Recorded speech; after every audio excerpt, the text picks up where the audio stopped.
வணக்கம்.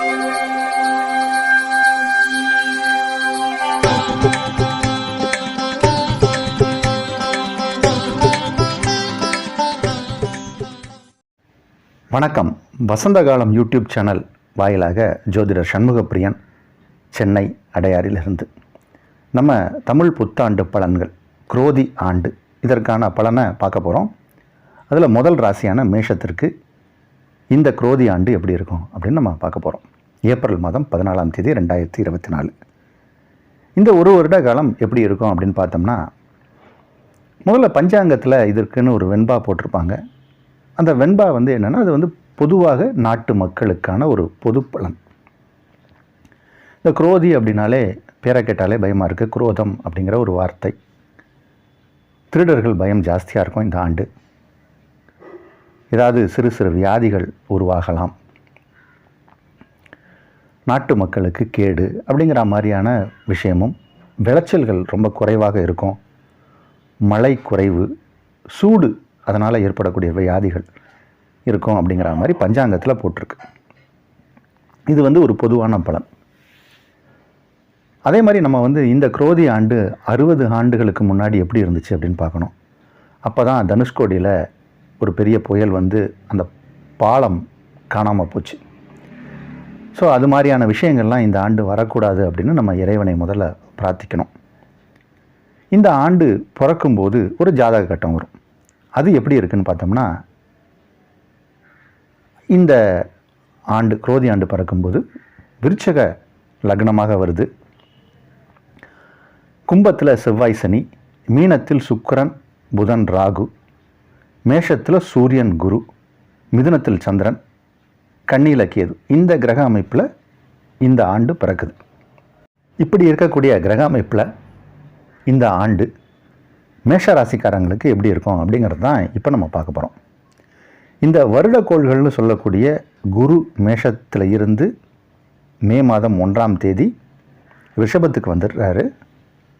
அது ஃபுல்லாகவே மே 1ஆம் தேதியிலேருந்து இந்த குரோதி ஆண்டு ஃபுல்லாகவே குரு பகவான் ரிஷபத்தில் தான் இருக்க போகிறார். சனி பகவான் கும்பத்தில் மட்டும்தான் இருக்க போகிறார். அவருடைய மாற்றம் இல்லை. ராகு கேது பயிற்சியும் கிடையாது. இந்த வருஷத்தில் ஒரே ஒரு பயிற்சி, குரு பயிற்சி மட்டும்தான். அது மே மாதம் 1ஆம் தேதி. பிறகு எந்த பயிற்சியும் கிடையாது. வர மாதக்கோள்கள் மாறிக்கிட்டே இருக்கும். இப்போ இந்த ராகு கேது குரு சனி பகவான் இவர்களை வச்சு தான் இந்த பலாபலன் மேஷத்துக்கு வரும். அது எப்படி இருக்குது அப்படின்னு பார்த்தோம்னா, குரு உங்கள் ராசிக்கு 2ஆம் இடத்துலையும், சனி பகவான் 11ஆம் இடத்துலையும், கேது 6ஆம் இடத்திலும், 12இல் ராகு, இந்த மாதிரி ஒரு அமைப்பில் இந்த வருஷம் இருக்குது. இது ஒரு நல்ல அமைப்பு. ஆரோக்கியம் நல்லா இருக்கும்.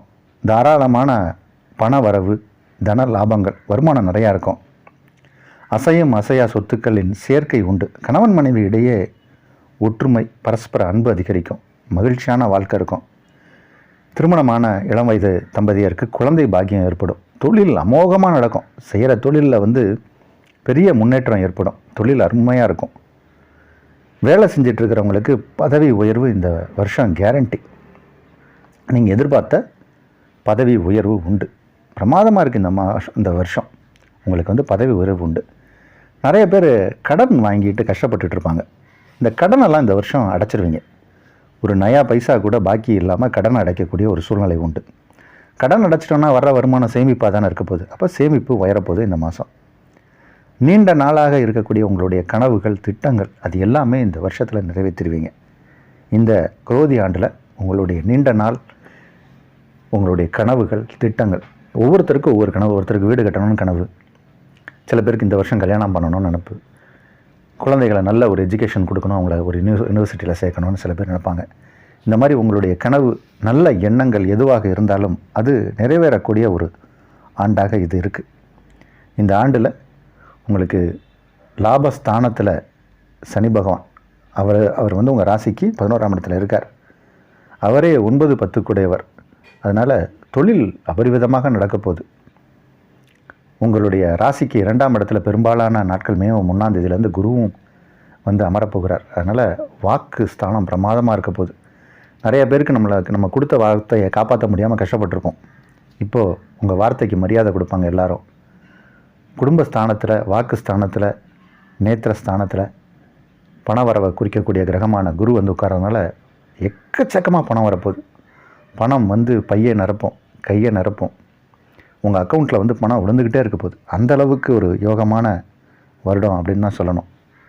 இப்போ நம்ம 60 வருஷத்துக்கு முன்னாடி எப்படி இருந்துச்சுங்கிறது நமக்கு தெரியாது. நீங்கள் 60 வயசுக்காரராக இருந்தால் கூட நீங்கள் குழந்தையாக தான் இருந்திருப்பீங்க. ஆனால் நம்ம செய்தியை வச்சு பார்க்கலாம். ஆனால் 12 வருஷத்துக்கு முன்னாடி குரு இந்த இடத்துல இருந்ததா அப்படின்னு பார்க்க முடியும். 30 வருஷத்துக்கு முன்னாடி சனி பகவான் இங்கே இருக்கும்போது நமக்கு நிலைமை எப்படி இருந்துச்சுன்னு பார்க்க முடியும். ஸோ அதெல்லாம் ஓரளவுக்கு கணிக்கலாம். ஆனால் 30 வருஷத்துக்கு முன்னாடி சனி இங்கே இருக்கும்போது குரு இங்கே இருந்ததான்னு தெரியாது. இந்த குருவும் சனியும் இந்த மாதிரி உங்கள் ராசிக்கு 11ஆம் இடத்திலும் 2ஆம் இடத்திலும் இருக்கும்போது இந்த குரோதி ஆண்டு பிறப்பதால் இது மிகச்சிறப்பான ஆண்டு. நினைத்தது அனைத்தும் கைகூடும் அருமையான ஆண்டு இது.